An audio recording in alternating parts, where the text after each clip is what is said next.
Hello, lords and ladies of hell.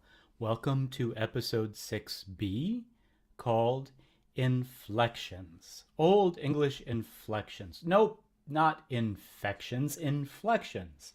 By the end of this lecture, you will know exactly what the word inflection means, and you'll become familiar with some of Old English's inflections, something that it used to have, our language, but which it no longer does. They must have invented some good antibiotics or antivirals for the inflections that the language used to have. But first, a word story and a tidbit. We'll begin with the tidbit. In McWhorter, you've been reading about features of languages which are, frankly, unnecessary. We tend to be protective of our own language and think that all of its parts deserve to be there, they have a function. But when you begin comparing one language with another, and you discover that, for instance, some languages have neither a word for the or a word for a, which is to say neither an indefinite nor definite article, you realize you can get by in life without those. And that is kind of the definitional test for something in a language that is sludge, or a barnacle, or a dammit, or a frill, or crud, an unnecessary element, in other words. So this course sort of licenses you, by comparing languages, to point at something in a language and say, that is unnecessary. It's about the most judgmental linguistics and linguists ever get. This happens because language, like life itself, just grows and expands beyond all call of duty. New forms appear not because they're essential to communication, but just because that's the way things are. If you've seen nature specials, I love the BBC Earth. They're just phenomenal nature specials. And you just see life's incredible ability to grow and sprout and create new forms that can exist in all kinds of ecosystems and that do all kinds of things which are not necessary, but which have a kind of beauty. Linguistically, however, we're going to call these things sludge or barnacles because they build up over time. Examples we've seen, inflections. Yes, that's the subject of today's episode. You can think of those as bits of computer code. Endings, very often, on words, sometimes bits of computer code on the beginnings of words or on the article of a word that tell you something about its function or its role in the sentence. Tones, a tonal language, like Chinese, in which saying wa or wa makes a difference in meaning. Other languages get by without that. That's not absolutely essential. Alienability markers. Fascinating. Some languages you absolutely must, it's obligatory, you must indicate whether something can be removed from your body and you're still you, like a hat, that's alienable, or something that cannot be removed from your body and have you still be you, like, for instance, your head and your brain. You have to put a marker for things on words to indicate that. Do you have to do that? Obviously not. We go around all the time without saying, this is my head, which I cannot lose without being myself. But in some languages, you do. Evidential markers, unnecessary, but absolutely fascinating. In some languages, these are like hearsay laws. Like in a courtroom, you can't just say, let's see, this gang is going to rob that bank tomorrow. You have to explain on what basis you believe that to be true. Well, how do you know? The epistemology question, right, philosophers? Well, in some languages, you have to say, if you say, it's going to rain tomorrow, you have to put markers on there to indicate why you believe that to be true, the basis, the evidence you have. That could be, I heard it from someone, maybe someone I trust, maybe there's a different marker for someone I don't trust, maybe I see with my own eyes the rain clouds coming, or it might be I smell rain coming. These would have actual grammatical bits of computer code, sort of, put onto nouns, verbs, clauses, which tell you how you know. Another bit of sludge that builds up in language just over time is the preposition plus verb yielding huh? For instance, preposition like under and verb plus stand. Okay, I'm standing under a tree. In what sense does that under plus stand give you understand in the sense of comprehend, though? That's a bit of sludge, a damn it moment in language. Why would these things exist in rational human language? Well, the answer in short is because human language is not rational. Human language was not invented by scientists. It evolved like clouds, like lava lamps, over time, touched by millions and millions of tongues and writing hands. And all of its parts cannot be explained. They simply came to be. But if you want to think about language having the fewest of these barnacles or frills or crud, you want to look at creoles. And you recall McWhorter is an expert, a specialist in creoles. You recall the pigeon phase, where two groups meet up and they want to do business. These could be Indian fur trappers and Native Americans. They could be the Russians and the Finnish, and they're going to do business for the summer. And so they develop this language which is just for trade, often just for basic communication. And it's called a pidgin. P-I-D-G-I-N, not P-I-G-E-O-N. Don't picture the bird. It's just an ad hoc language. It doesn't need tenses. It doesn't need nuances. Just needs something like, buy my pelt? Yes. No. Money? 20 money? No. 10 money. Okay, 10 money. Something basic like that. But then once you have a group of people who speak that language as their primary language, who inhabit that pidgin, well, you need to say much more than just buy my pelts, yes, no. You need to express the whole human mind and refer to all of human experience. And so you expand that pidgin out into a creole. And creoles become new languages. It's like looking out with the Hubble telescope and seeing the birth of a new planet or a new galaxy in the explosion of a red dwarf or a neutron star or something like that. Creoles are the closest we come to witnessing the birth of a language as a pidgin expands into a creole. But even creoles are going to inherit some dammits from each of their native languages. In other words, they're not pure. And I'm using pure here in real big air quotes. They're going to be colored by inheritances from existing languages. There's no starting over in human language, no tabula rasa. The one exception to that, however, and linguists are jumping up and down about this, might actually be this. Nicaraguan Sign Language. You know about American Sign Language, probably, ASL. It is, by the way, a language. It has its own vocabulary, its own grammar. It's not just like a semaphore system for indicating English. It's its own language. But of course, each language can have its own. And Nigerian, I've been saying that wrong. Nicaraguan Sign Language in Nicaragua has a very special feature. The sign language developed in orphanages. Actually, in the 70s and 80s, it's a wonderful case study. Deaf children were scattered around the country of Nicaragua, and they made up their own signs to communicate with speaking people, just individually. And then when a more central facility was developed, all these kids who had developed their own sort of manual codes for expression got together, and over time they formed a new language, a sign language, NSL, Nicaraguan Sign Language.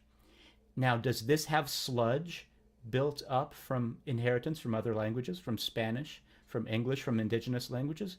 No. These kids invented it themselves, and they also put together worked out their differences and formed a standard. And so what they came up with is, here's why it's so cool. It's not an expression of history and borrowings from other languages. It's like a direct expression of the human mind. That's why it's so amazing. They also developed a way to a written form for it, to notate it, to teach it to others.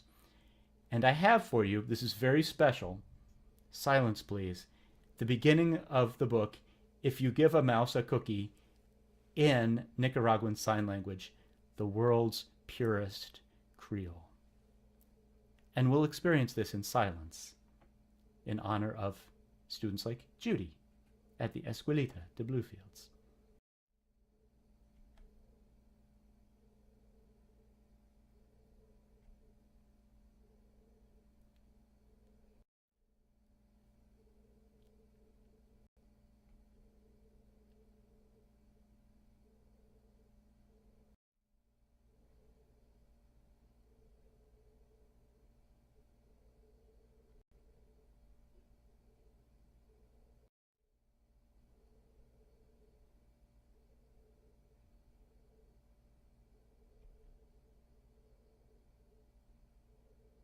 Isn't that beautiful? My two daughters are both dancers, and one issue that comes up, my older daughter is a choreographer for two dance groups, actually, one at our church, one for a homeschool group. One of the issues in dance choreography is how do you represent it? Other than, video representation, how do you mark where everyone stands, how you contort your body, how the expression of every joint and muscle and limb and face. And so you can see marks for what to do with the face, the body, the hands. It looks like some kind of code from outer space, but that is Nicaraguan Sign Language. Isn't that amazing? On to a word story. It's been a while since I've given you one, and this one is about Lord and Lady, the origins of the word Lord and Lady, and this one is bringing us closer back to Old English because it will tie into Old English. And I want to begin first with a question. And the question is, why don't we use the words master and dame? A lord and lady, those are titles, they're aristocratic titles. You think of medieval castles having a lord and a lady, or Victorian peers, nobles being lords and ladies. The question is, why don't we use master and dame? Because these are super common words throughout the Indo-European languages. For instance, German has its own version, Meister and Dame. French, Maître, which gives us a Maître d, the master of, like the master of ceremonies, and Dame. Italian, Maestro, which we also borrow into English for someone who is the sort of head man or woman of a symphony or opera. And Donna. Notice how the M is now an N. Both of those are nasal, so they're pretty close. Latin actually helps you understand all of the previous forms. Latin, Magister. You see how Italian and French both kind of squeeze the G out of there and shorten it. German does too. And why Italian donna? Donna is short for domina. Domina, Latin is in dominate. Latin, domina, Italian, donna, French, dame, German, dame. It's this beautiful set of cognates. It extends to Polish. It extends to Romanian. Remember, that's the outlier Romance language. Even to Latvian in our Baltic or Balto-Slavic category of Indo-European. So why, in a medieval castle, do we not refer to the master and the dame? There's a little clue there in that these are French words from Latin. That is, they're italic words, but they have wider Proto-Indo-European cognates. Why don't we use this word kind of in feudalism of the Middle Ages? Instead, because we have many cognates of these words in English. Master, mastery, masterful, masterpiece. Mister, M-R, is a version. And of course, we have maître, maître, master of. Dame, as in ain't nothing like a dame, but also Dame Judi Dench, damsel. And the University of Notre Dame, or Notre Dame, as we say, is Our Lady, which is, of course, Mary, venerated in Catholicism. So we have these words. So the question is, why do we not call the head of a chateau or an English castle in the Middle Ages the master and the dame? Why do we call them lord and lady instead? Where did we get lord and lady when master and dame are so very common for headman and headwoman? That's the question.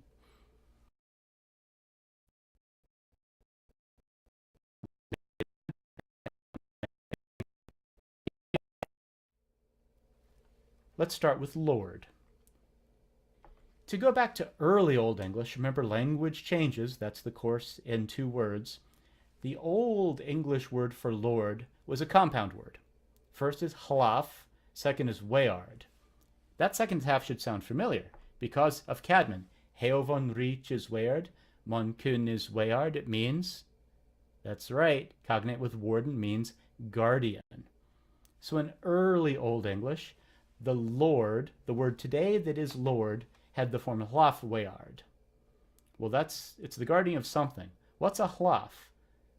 Hlaf, if you get rid of the H and place spin the vowel, believe it or not, it's the word loaf. That's right, loaf as in bread. So the word Lord, it's a word we use for God, our Lord. It's a word we use for nobility, Lord and Lady. Its original meaning in Old English was the guy who kept guard over the bread. Kind of fun, isn't it? Kind of goes back to the tangible, concrete stuff of life. Let's watch the word evolve. Loaf guardian. That's the kind of Marvel Comics version. Later Old English, words move, sounds erode, sounds assimilate, the H drops. You now have lavord. Hlaf weard to lavord. We'll later get to Middle English. In early Middle English, that F goes away, enter vocalic, you get lallard. And by late Middle English, you have lord.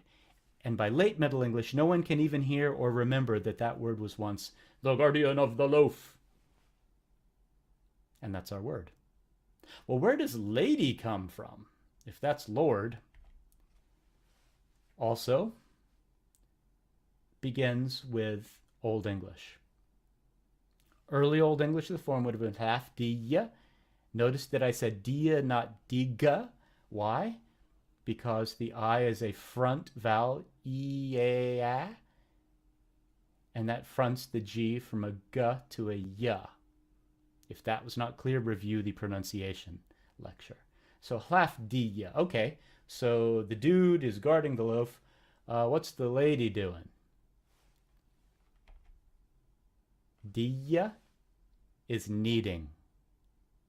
So these kind of anthropologically sexist views are the man guards the loaf and the woman kneads the loaf. I assume in the other order. That word also evolves. The H drops, the ending drops, dia becomes D.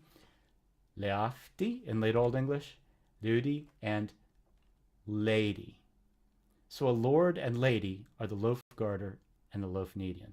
So may I present loaf guardian and loaf kneader Grantham. Doesn't have the same ring, does it, as the French-based forms. But that's some good old English words, lord and lady. Mrs. Patmore would not be pleased.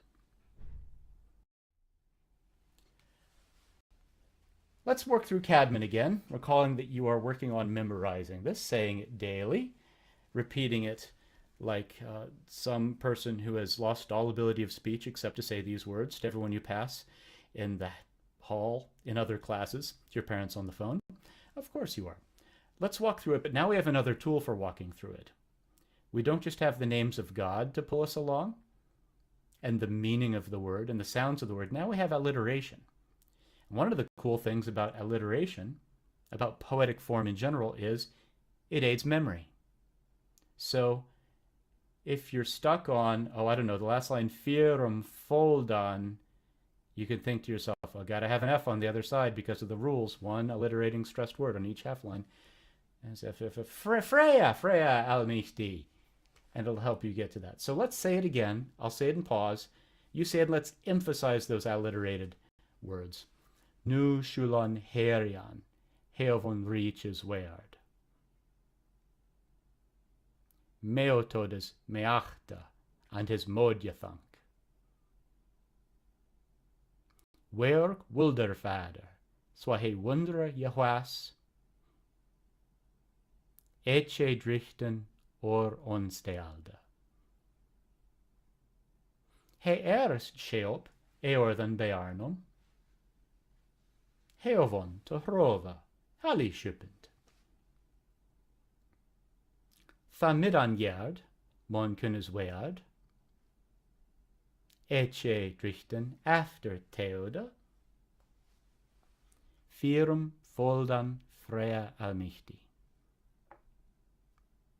As you work on that, I really do encourage you to use your sheet and also have the meaning of the words in your head. If you try and do this rote just as a bunch of syllables, it'll be much more difficult than if you know what you are saying and you gain basically fluency over this miniature little subset of Old English, and you know what you're saying.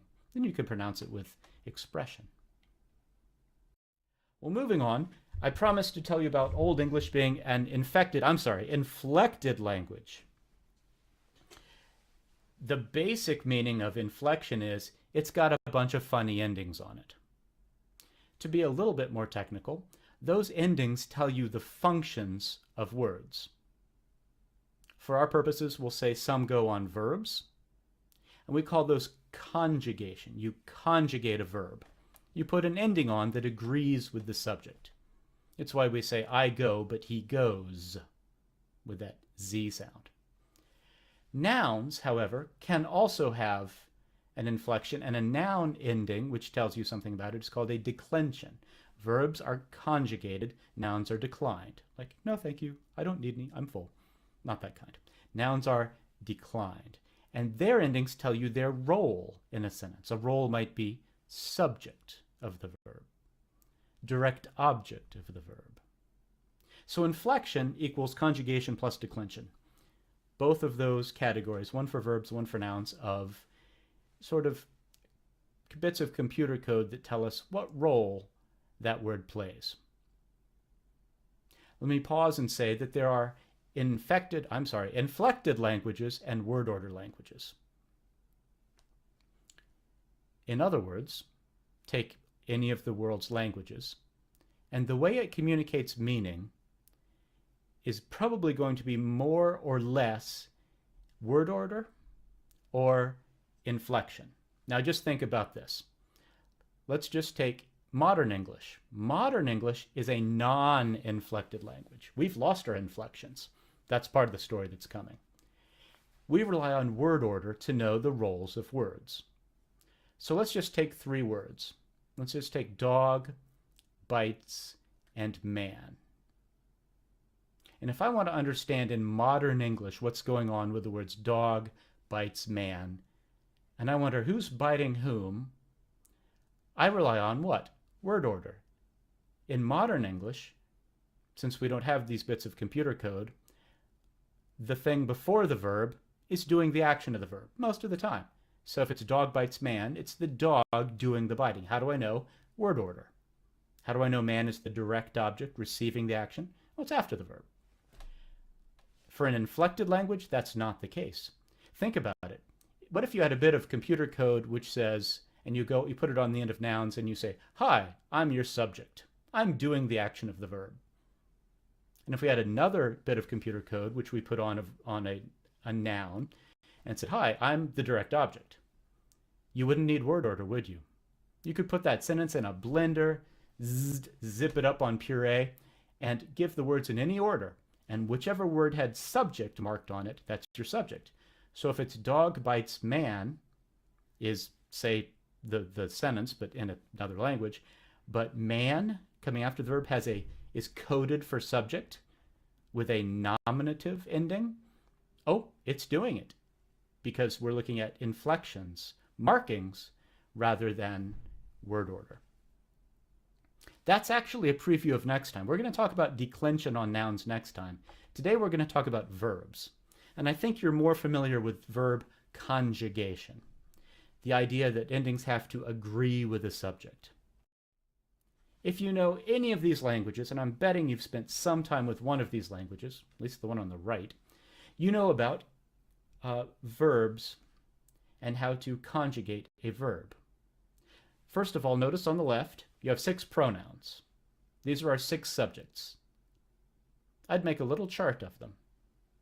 I is first person singular, because I'm number 1. You is second person singular, because you're number 2. And he, she, or it, those are lumped in together, is third person singular. Those are singular. Now we have the plurals. We, that's first person plural. I'm going to go with y'all, but you could just write you or use guys, is second person plural. And they over there is third person plural. So 3 singulars, 3 plurals. And in Proto-Indo-European languages, you do something to the verb to match the subject, to agree with the subject. So if you have, oh, I didn't put Latin on there. I sure could have. If you have Latin, you might even have heard this, memorized this. Amo, amas, amat, amama, samata, samant. Looks like Spanish, because Spanish comes straight out of it. But it also looks like French, which writes out a lot of endings, but doesn't actually pronounce all of them. And Italian looks pretty similar. German and English, however, take a completely different root. But notice that German and English have a similar root. Liebe, love.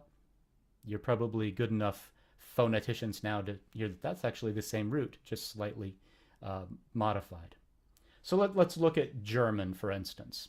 So in German, if you want to say I love, you can use the word for I and liebe. There's a root and an ending. Liebe. That E is that computer code I was talking about. For you, singular, it's liebst. So you would not say I liebst or you liebe, because that doesn't agree. And that if you say that, well, if you say that, a German will know what you're saying. Say ich liebst. A German will know you've just say I love, but they'll also begin to tear their ears off of their head because that just sounds so wrong. It doesn't agree. He, she, it, the ending is T. For we, the ending is en. Y'all is also T. They is also en. The English on the right-hand column is modern English. Like I said, modern English is a word order language, not an inflected language. We have almost no verb endings. We have one, and you might wonder, what's that S doing there? I love, you love, we love, y'all love, they love, he loves. What's that doing there? Who put that on there? In fact, that's the one survival of what used to be a full complement of verb endings, of conjugational endings. And today we're going to learn them, and we're going to apply them in the homework. Over time, however, they wore off, leaving only that one. Go ahead and make this chart in your notes. Pause the lecture here. We're going to take an Old English verb, and that verb is daemon, and it means to judge. And we're going to practice taking it through all of its different subjects and putting the right endings on. By the way, daemon, to judge, gives us, has a cognate in modern English, to deem, as in I deem it inappropriate, I judge it inappropriate. Oh, it has another good cognate, doom, as in doomsday. We think of doomsday as like destruction day, but the original meaning of doomsday is judgment day. Like, you know, the Lord comes again in judgment at the end of time. Doomsday is judgment day. So we're going to take daemon. And we are going to take it through all of our subjects. So we're going to start learning our subjects. Pronouns, Old English pronouns on the left. There are 3 singular ones and 3 plural ones. You kind of see I in the first one. Is that eek? What does that C do? Use your pronunciation rules. Let's see. It can be back ka, or it can be front cha if it's fronted by a front vowel. E is a front vowel. Yeah, so it's each. Like E-A-C-H. Each. You can write that in IPA next to it. I-T long S, right? It's similar to German ich, I-C-H. The second is thu. You're like, hey, that's thou. So thou is an inheritance. That's still around until like the 17th century, and we still understand the thou today. Hey, notice it's not he, it's hey. That's he. She doesn't have kind of a fully different pronoun. It's heyo. Heyo, that's she. And hit, take off the H, and you get it. So he, she, and it. Way, not we, but way. What's the next one? G? No. E is a front vowel. It fronts the G to a Y. That's yay. So IPA J, E, yay. And finally, he, hi, that would be our they. So I, you, he, she, it, we, y'all, they. Here's how you play the verb conjugation game. We're going to take daemon. The first thing you do is you take off the infinitive ending. Infinitive means, like, I've not been put into use yet. I've not been given a pronoun to be my subject. So I have this kind of default an. It's actually the version of to, like to judge, but it's a suffix. So first of all, step one to conjugate a verb, chop off the an, leaving us the verb dame. And then put on the appropriate ending. So if I wanted to say I judge, it's going to be each dame. So I got that? Putting on the E to the stem. Thu is going to be damest. And if you compare that, I mean, I'm sure somewhere in Shakespeare there's a thou deemest or thou goest. That's a survival of Old English verb conjugation. The rest we've mostly let go. You do see this one some. Hey or hail or hit is dameth. At this point, dama, damus, dameth, you've learned most of the difficulties.